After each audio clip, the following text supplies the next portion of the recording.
আজকে আমাদের যে সিদ্ধান্তগুলো হয়েছে তার মধ্যে জনহিতকর কয়েকটা বিষয়ের সিদ্ধান্ত হয়েছে।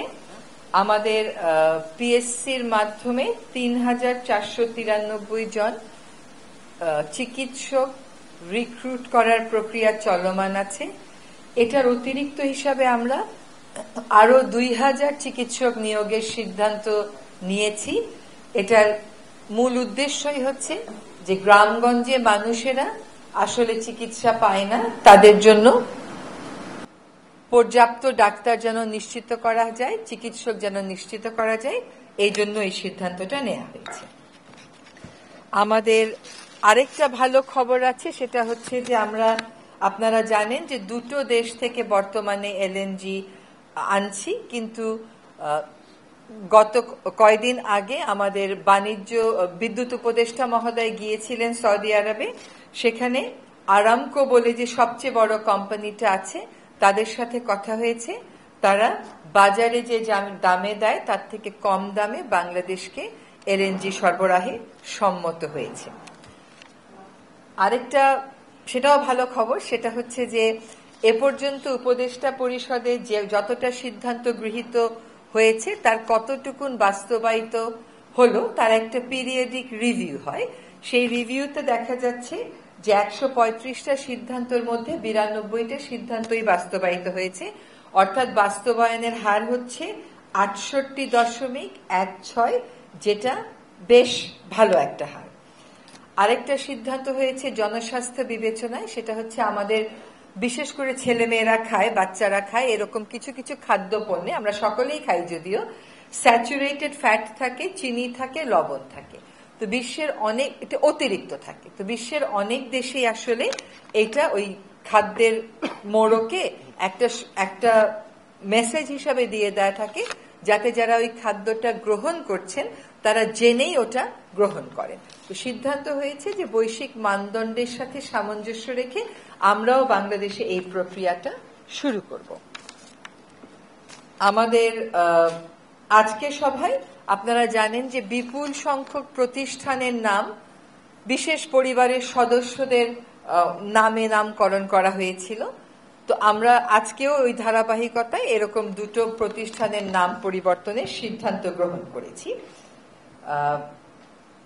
আর এছাড়া দুটো বিষয়ে আমরা মনে করছি যে আপনাদের কাছে আমাদের বক্তব্যটা একটু তুলে ধরা দরকার।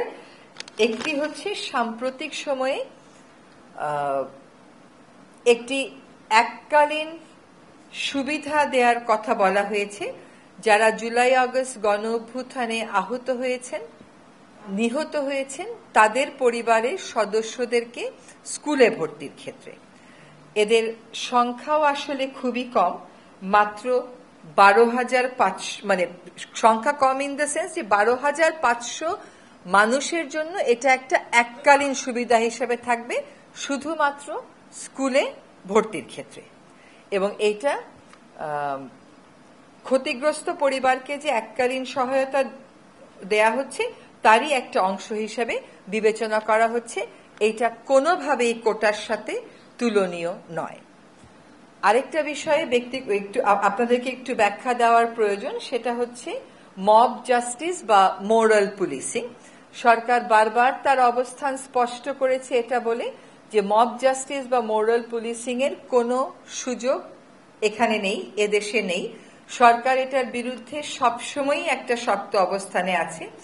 যেহেতু এখনো আইন শৃঙ্খলা পরিস্থিতিটা সম্পূর্ণভাবে যেভাবে আগে ছিল ওভাবে করে আমরা ফেরত আনতে পারিনি, এখনো ফেরত আসেনি, সেক্ষেত্রে আমরা দেখতে পাচ্ছি যে কোনো কোনো জায়গায় এরকম মব জাস্টিস এবং মোরাল পুলিশিং এর ঘটনা ঘটছে। সরকারের অবস্থান একেবারে স্পষ্ট, এরকম মব জাস্টিস কিংবা মোরাল পুলিশিং এর কোনো সুযোগ নেই।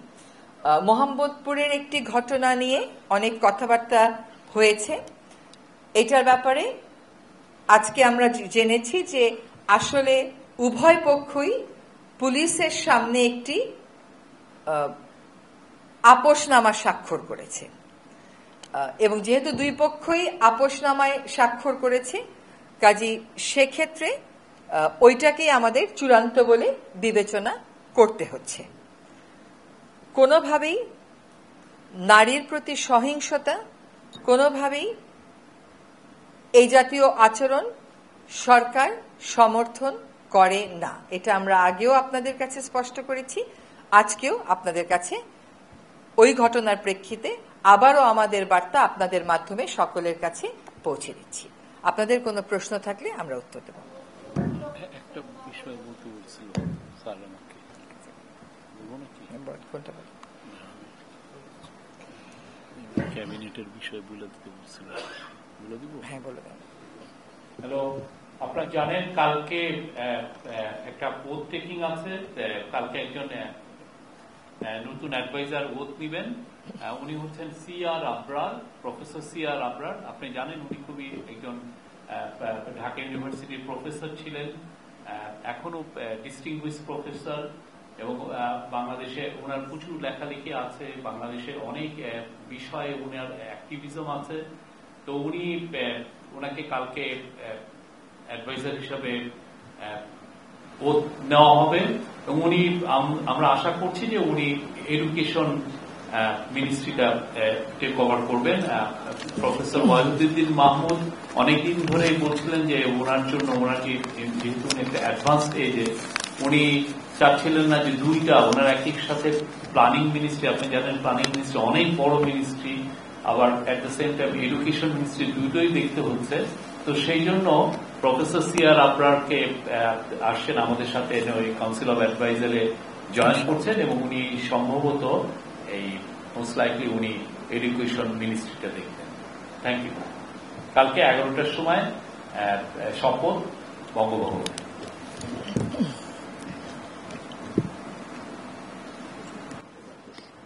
Any question? ও আচ্ছা, দেখে বলে দিচ্ছি।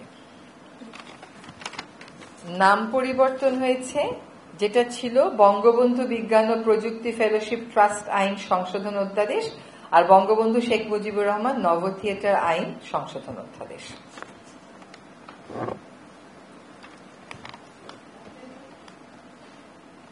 জাস্ট নামটা থাকবে না, নভ থিয়েটার আইন ওভাবে থাকবে।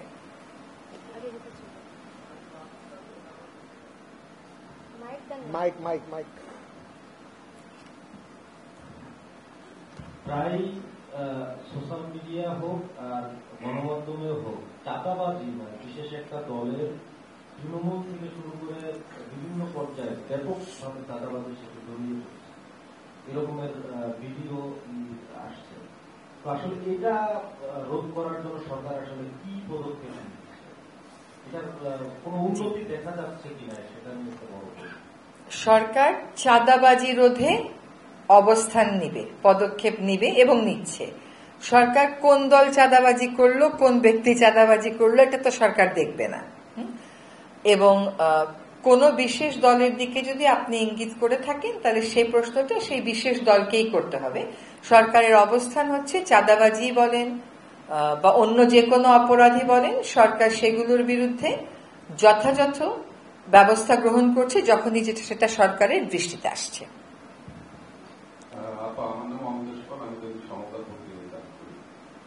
আপনি মোহাম্মদপুরের ঘটনাটার কথা উল্লেখ করেছেন, তো ওই ঘটনায় স্বরাষ্ট্র উপদেষ্টা যে বক্তব্য দিয়েছেন তাতে পরোক্ষভাবে মব জাস্টিসকে সমর্থন করা হয়। সেই জন্য আজকে উপদেষ্টা পরিষদের বৈঠকে উনি কোনো দুঃখ প্রকাশ করেছেন কিনা, বা ওনার মন্ত্রণালয়ের একটা দাগ উঠেছেন, উনি পদত্যাগ করবেন কিনা, এই ব্যাপারে কোনো কিছু হয়েছে? আবারও বলছি যে মব জাস্টিস বা মোরাল পুলিশিং এগুলোর কোনো স্থান বাংলাদেশে নেই। এগুলো ঘটছে সমাজে, যখনই ঘটছে তখনই তার ব্যাপারে আমরা ব্যবস্থা গ্রহণ করছি, যেই মুহূর্তে সেটা আমাদের নজরে আসছে। মোহাম্মদপুরের ব্যাপারেও আমি আপনাকে বলেছি যে মোহাম্মদপুরে যেহেতু উভয় পক্ষ মিলে একটি আপোষ করেছে থানাতে, কাজে ওইটা এর বাইরে নেওয়ার স্বপ্রণোদিত হয়ে আর কোনো সুযোগ থাকছে না।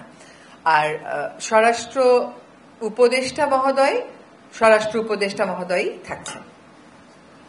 আমি আমি একটা এই বিষয়টা নিয়ে আপনি বলছেন যে ফৌজদারি অপরাধের ক্ষেত্রে সালিশি দুপক্ষ মিলে এটা আসলে কতটা আইন সিদ্ধ, এটা থেকেই যায়। এটা হচ্ছে যে আপনার অপরাধের মাত্রার উপর নির্ভর করবে। এখন যদি কোনো অপরাধে কোনো পক্ষ যে নিজেকে ভুক্তভোগী মনে করে সে মামলা দায়ের করতে না চায়, তখন এটা নির্ভর করবে ফৌজদারি অপরাধটা কোন ধারায় এবং কত পানিশমেন্টটা কত দিয়ে বলা হয়েছে সেটা দিয়ে। এখানে যেহেতু দুইটা পক্ষই বলেছে যে তারা যে ঘটনাটা ঘটেছে এটাকে তারা ফৌজদারি মনে করছে না, তারা মনে করছে কথা কাটাকাটির এক পর্যায়ে এই ঘটনাটা ঘটেছে এবং কথা কাটির এক পর্যায়ে এই ঘটনাটা ঘটেছে এবং এটাকে তারা ক্রাইম হিসেবে নিচ্ছেন না এবং তারা উভয় পক্ষ আলোচনা করে ব্যাপারটা মীমাংসা করে নিয়েছেন, ফলে এটা নিয়ে তারা আর এগোতে চান না। নারী জার্নালিস্টদের মধ্যে একজন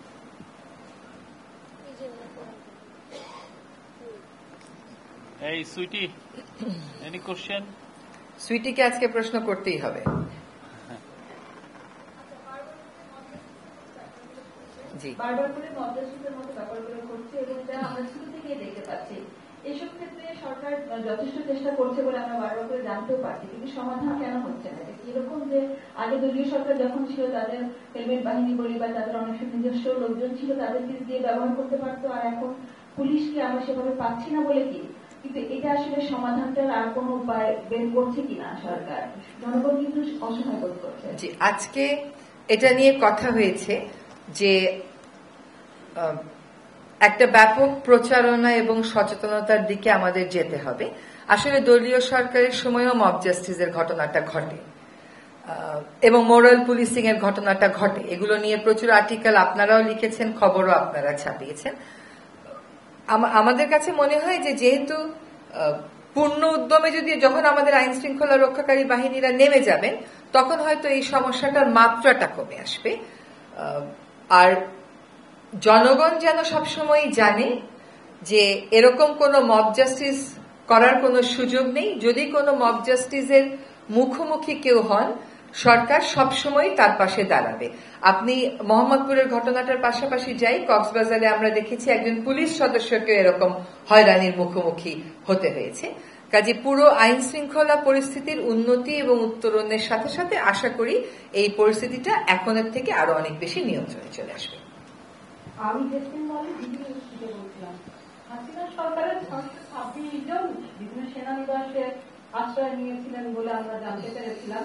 তো তারা তো তাদের বিভিন্ন সুবিধাজনক সময়ে আসলে সেনানিবাস ছেড়ে গেছে, তাদেরকে বিচারের আওতায় আনা বা এই ঘটনা কিভাবে ঘটবে সেটি নিয়ে আপনারা একটা তদন্ত করার কথা বলেছিলেন এর আগে একবার প্রেস ব্রিফিংয়ে। সে বিষয়ে কতদূর তাদের সঙ্গে বর্তমানে দেশের আইন শৃঙ্খলা একটা অবনতির যোগসূত্র পাওয়ার কথা অনেকে বলছেন, সে বিষয়গুলো কি আপনারা দেখছেন? একটা বিষয় হয় কি যে আইন শৃঙ্খলার কাঙ্ক্ষিত মাত্রায় উন্নতি বা জনগণ যেমন একেবারেই বা আমরা সকলেই যেমন একেবারেই খুব শান্তি শৃঙ্খলার পরিস্থিতি চাই, সেরকম শান্তি শৃঙ্খলার দিকে উত্তরণে আমাদের আরেকটু সময় লেগে যাচ্ছে। তো আর কোন ঘটনা কোন কারণে ঘটছে অনেকেরই অনেক রকম ব্যাখ্যা থাকে, কিন্তু আসলে সরকারকে তো একটা পদ্ধতি মেনে যেতে হয়। সেই পদ্ধতিতে আমরা যে ঘটনাটা সত্য হিসেবে পাচ্ছি সেটাই আপনাদের সামনে তুলে ধরছি। আরেকটা হচ্ছে যে বিষয়টা আপনি উত্থাপন করেছেন যে অনেক অপরাধী যাদেরকে অন্তত জনগণের চোখে বড় রকমের অপরাধী এবং স্বৈরাচারের দোষর হিসেবে বিবেচনা করা হয়, তারা কিভাবে এখান থেকে পালিয়ে যেতে পারলো বা তারা কিভাবে দেশ ত্যাগ করতে পারলো, এগুলো নিয়ে সরকারের সংশ্লিষ্ট যে কর্তৃপক্ষ আছে, মন্ত্রণালয় আছে, তারা নিশ্চয়ই কাজ করছেন।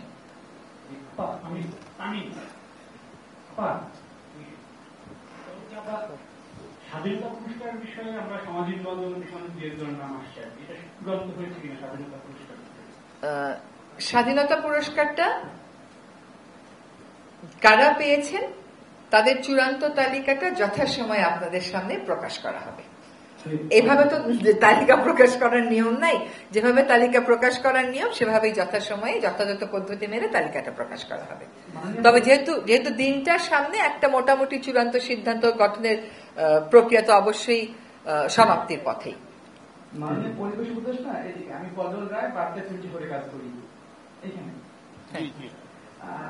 আমি তো আপনার মন্ত্রণালয়ে ফিরে যেতে চাই। আপনি গত সেপ্টেম্বর 21 তারিখে বলেছিলেন যে বিভাগীয় কমিশনারদের নদী দখল মুক্ত করার জন্য নির্দেশ দেওয়া হয়েছে।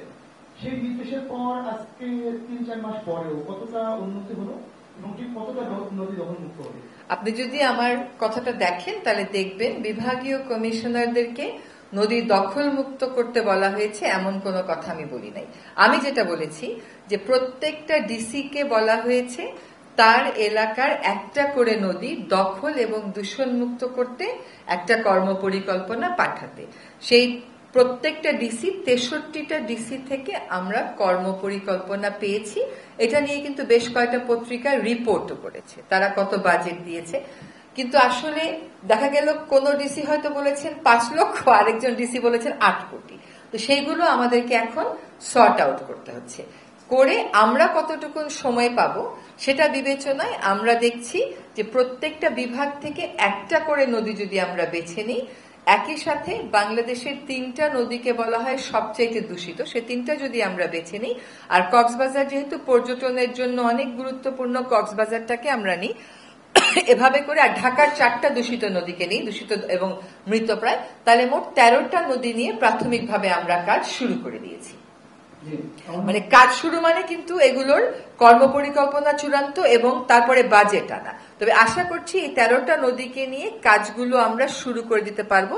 ইতিমধ্যে বিশ্ব ব্যাংক এবং এডিপির সাথে আমাদের কথা হয়েছে, ঢাকার 4টা নদী নিয়ে তারা আমাদেরকে সহায়তা দেবে, আর বাকিগুলো আমরা কর্মপরিকল্পনা এবং বাজেট চূড়ান্ত হওয়ার পর অন্তত কাজগুলো শুরু করে দিয়ে যাব। আর আপনি আরেকটা জিনিসও দেখেছেন যে ইতিমধ্যে 2400 ইন্ডাস্ট্রিকে চূড়ান্ত নোটিশ দেওয়া হয়েছে যারা নদীগুলোকে দূষণ করছে। তবে নদী দূষণের একটা বড় ক্ষেত্র কিন্তু হচ্ছে আমাদের সিওয়েজ, আমাদের পয়ঃবর্জ্য। এই পয়ঃবর্জ্যটা আমাদের দাসের কান্দিতে প্ল্যান্ট হয়েছে কিন্তু সংযোগ পাইপটা হয়নি, কাজে সেখানে আমাদের একটা বড় সমস্যা রয়ে যাবে। আমরা বেলায়েত হোসেন টেলিভিশনে কাজ করি। আমার প্রশ্ন হচ্ছে যে সরকারের পক্ষ থেকে কিন্তু অনেকটা স্পষ্ট করে বলা হচ্ছে যে ডিসেম্বরে জাতীয় সংসদ নির্বাচন অনুষ্ঠিত হতে পারে।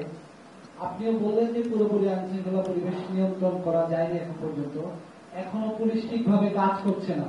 তো এই পরিবেশে, এই পরিস্থিতিতে কিভাবে জাতীয় সংসদ নির্বাচনের আলোচনার দিকে যাচ্ছে, বা জাতীয় সংসদ নির্বাচন যদি ডিসেম্বরে অনুষ্ঠিত হতে হয়, এখন পর্যন্ত নির্বাচনের মাঠ যেভাবে তৈরি হওয়ার দরকার সেটা তো নাই, তাহলে সরকার কি ভাবছে বিষয়ে?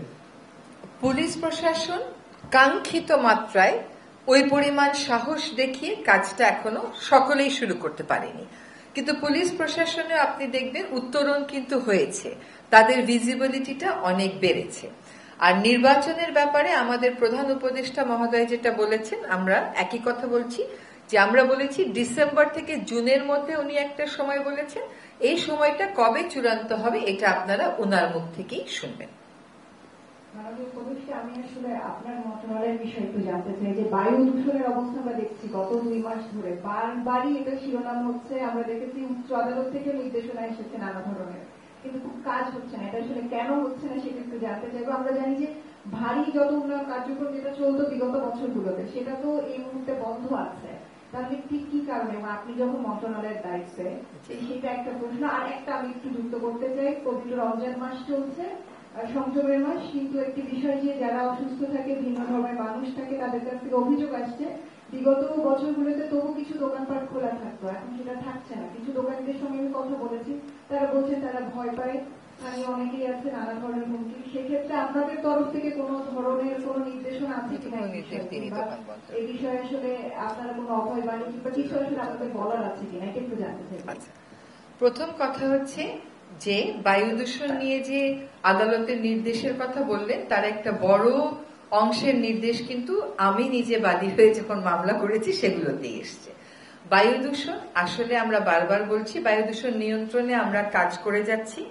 আমি দায়িত্ব নেওয়ার পরে বায়ু দূষণ নিয়ন্ত্রণের যে অ্যাকশন প্ল্যানটা ওটা চূড়ান্ত করেছি, অর্থাৎ এতদিন কোনো বায়ু দূষণের অ্যাকশন প্ল্যান ছিল না। এবছরই কেবল বারবার এসছে, এই কথাটা একেবারেই ঠিক না। কারণ আমি 2017 সালে মামলা করেছি, তখন আমি গিয়ে কোর্টে একই কথা বলেছি যে মাইলর্ড, গত 5 বছর যাবত এটা লিড নিউজ হচ্ছে কিন্তু সরকার তেমন কিছু করছে না। যদি আপনি আমরা চায়নার সাথেও কথা বলছি, বিদেশে তাকান, এটা একটা প্রক্রিয়ার ব্যাপার। আমরা যেটা আপনাদেরকে বলতে পারি সেটা হচ্ছে কাজটা আমরা শুরু করেছি। বায়ু দূষণ বেইজিং এর মতন শহরেও নিয়ন্ত্রণে আনতে 10 বছর মতন সময় লেগেছে। আর খুব ভালো বাতাসের মানে যেতে আপনারা ওয়েবসাইট সার্চ করে দেখতে পারেন, ওদের 15 বছর লেগেছে। আমাদের একটা মুশকিল হচ্ছে, আমাদের 30 থেকে 35% বায়ু দূষণ আসে হচ্ছে পার্শ্ববর্তী দেশ থেকে। সেখানে অনেক কয়লা ভিত্তিক বিদ্যুৎ প্রকল্প ঠিক বর্ডারের ওদিকেই আছে, ওইখান থেকে আসে। আমরা যেটাকে টার্গেট করছি আমাদের স্বল্প সময়ের মধ্যে, সেটা হচ্ছে ধুলা দূষণটা। আমরা বায়ু দূষণকে একেবারেই কমিয়ে আনতে পারবো, এটা কেউই আসলে কোথাও কখনো পারেনি, কিন্তু বায়ু দূষণ কমানো যায়, সেটা সম্ভব।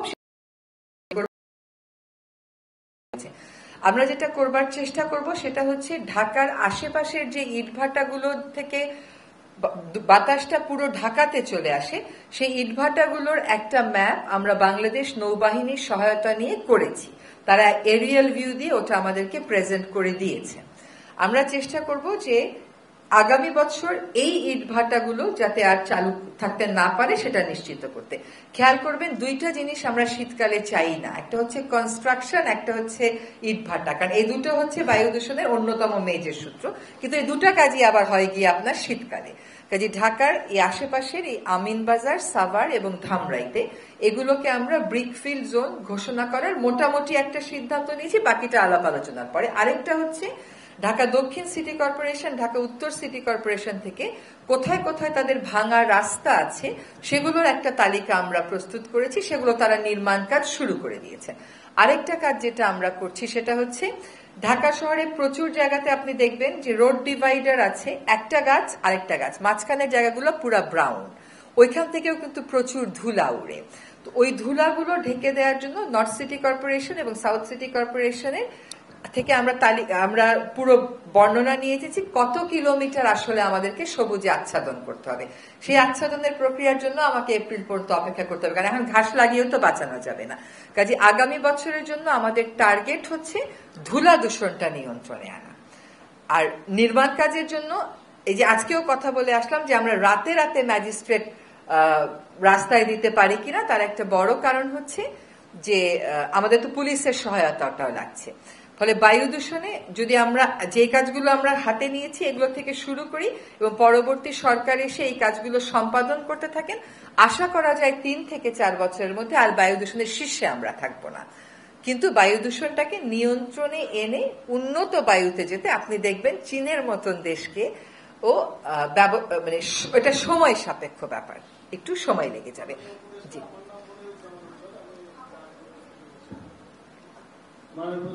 শুরু থেকে আমরা শুনে আসছি সংস্কার আগে নাকি নির্বাচন আগে, এ নিয়ে প্রতিদিনই নানা রকম কথাবার্তা হয়, আর প্রতিদিনই সংবাদ সম্মেলনে আপনারা প্রশ্ন করেন। সাধারণ মানুষের আগ্রহ রয়েছে। জি, মাননীয় উপদেষ্টা গতকাল বিবিসির সঙ্গে বা জাতিসংঘের একজনের সাথে কথা প্রসঙ্গে বলেছেন সম্ভবত ডিসেম্বরে নির্বাচন হবে। আজকে আপনি আবার বললেন যে ডিসেম্বর থেকে জুন। শফিক ভাই মাঝে মাঝে বলেন যে এপ্রিল থেকে জুন পর্যন্ত বর্ষাকাল, সে সময় নির্বাচন উপযোগী পরিবেশ থাকবে না, সেহেতু এই নির্বাচনটা ডিসেম্বরে কিংবা মার্চের মধ্যে হবে। আর এই প্রক্রিয়া যেতে হলে কিন্তু সংস্কারটা বিভিন্ন রাজনৈতিক দল চাইছে এবং আপনারাও শুরু করেছেন। আমরা জানতে পারছি না যে রাজনৈতিক দলগুলোর সাথে সংস্কার বিষয়ে আলোচনা সুনির্দিষ্টভাবে কবে নাগাদ শুরু হবে, এটা বলবেন। আর আজকে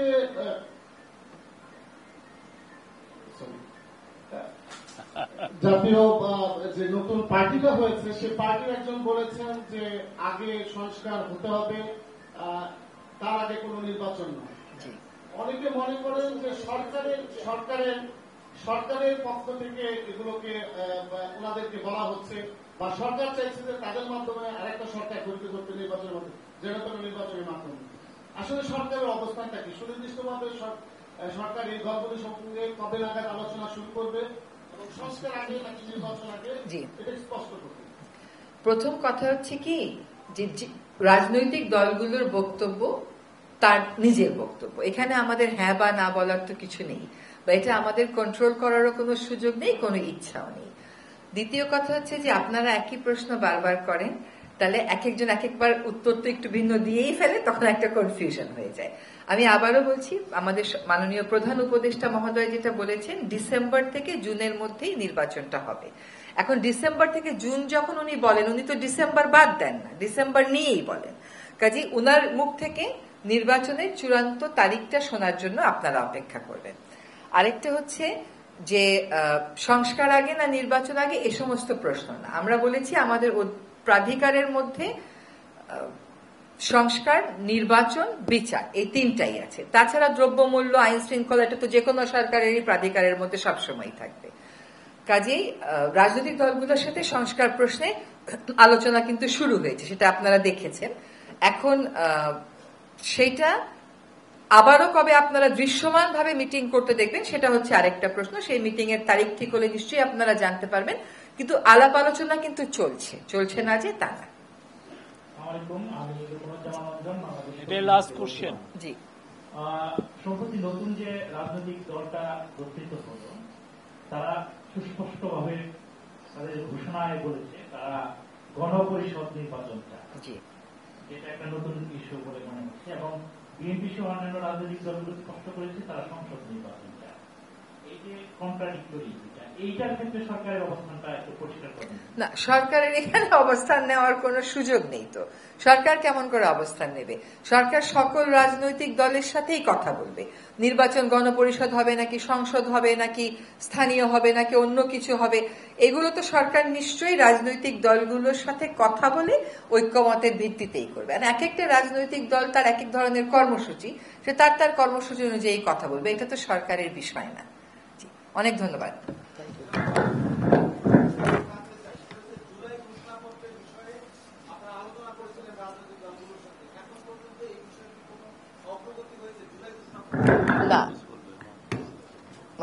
না, আপনার মানে শেষ যেটুকুন আপনারা অগ্রগতি জেনেছিলেন তারপরে আর কোনো অগ্রগতি হয়নি। আমার জানা মতে কিছু কিছু রাজনৈতিক দল তাদের মতামত পাঠিয়েছে, কিন্তু সকল রাজনৈতিক দল এখনো তাদের মতামত চূড়ান্ত করে পাঠাতে পারেনি।